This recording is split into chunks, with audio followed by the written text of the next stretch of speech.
starting with a new chapter, thermochemistry.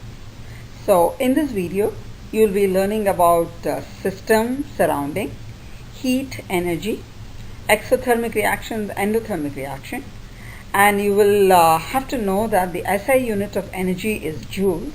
Sometimes we give the unit of energy in calories also, and this calorie has a small c, and 1 calorie is equal to 4.184 joules. And there is one more calorie, that's the one which you refer to the food calories, and that has a capital C. So if you come across a calorie with a capital C, that is the calories you see in foods, and 1 capital C calories is equal to 1000 small c calories. So what we are going to deal in this chapter is only the small c calorie, and that's equal to 4.184 joules. So first let's understand the meaning of the word system and surrounding. What is a system? System is something under study, or it as something which undergoes a change, or it exchanges energy with the surrounding. So some of the things which concern the system, and the third one is it gets influenced by the surrounding. And what is the surrounding? A surrounding is, it surrounds the system, or I can say that it influences the system. So if you see it, it is the same words repeated. Let's take up an example and understand a system and a surrounding. For example, if the system you are considering is what is the system? Let's consider a system, a student in a classroom. So if the system is the student in the classroom, then the classroom, the other students will be the surrounding. So the learning capacity of this student, the system, will get influenced by the surrounding. If the class is noisy, the student will not learn anything. Or if the classroom doesn't have enough light, if it is cold, if it is hot, so it's going to influence the learning of the system, that is the students. So with this as an example, it will be a little bit more clear to you what do you mean by a system and the surrounding. And another example, let's take an ice on a table. If ice is the system, the table will be the surrounding, and the temperature of the table. Or I can even say that the room in which the table is placed can be considered as a surrounding. So surroundings temperature will influence the melting of the ice. That's it. That's what, or I can say that the surroundings temperature will influence the system. Or if we go into our chemical reactions, reactants in a reaction can be considered as a system, and the containers, the lab, the universe, and everything which surrounds a reactant will be the surrounding. So basically it is very arbitrary for the definition of system and surrounding. A system is basically what you study. Surrounding is pretty arbitrary.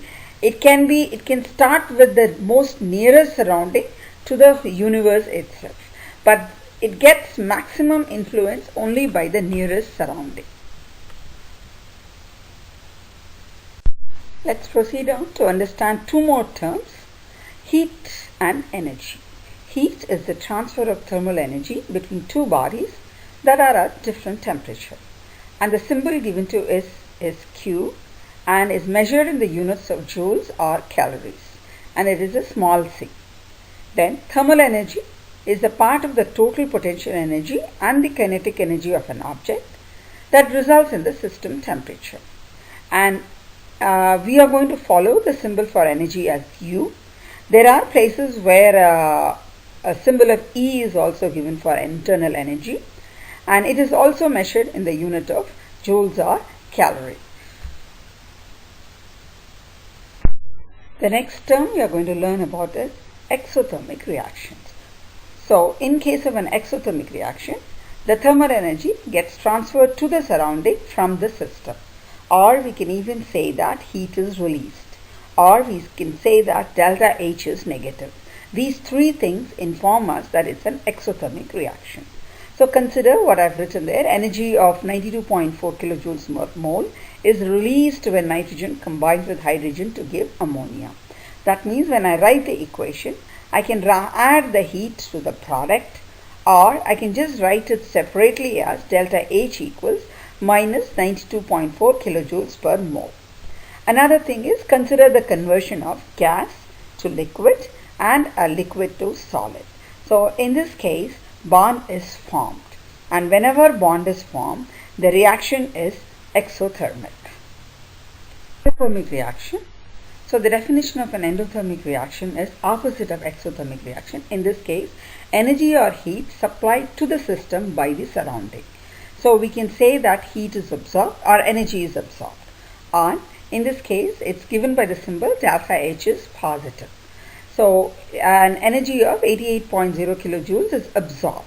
So that means when I write the equation, this much amount of energy or heat is added to the reactant. Or I can also write it as delta H equals positive. So anytime you find delta H is positive, it's an endothermic reaction. So consider the conversion of solid to liquid and liquid to gas. In this case, when you go from solid liquid to gas, bonds are broken, and anytime bond is broken, it's an endothermic reaction. Identify the following as endothermic or exothermic. The first one has a product in the heat is added as a product, therefore it's an exothermic reaction. The second one, ice melts, that means ice becomes a liquid and bond is broken, and hence it's an endothermic reaction. Then surrounding temperature increases, that means the heat is transferred to the surrounding, hence it is an exothermic reaction. Bond is broken, anytime we break a bond, it's an endothermic reaction. Then heat is released, it's anytime they say heat is released, it's an exothermic reaction. And consider the conversion of some element C, it's nothing, a C giving D, and I put the negative heat on the product side, that means the heat is added to the reactant and hence it is an endothermic reaction.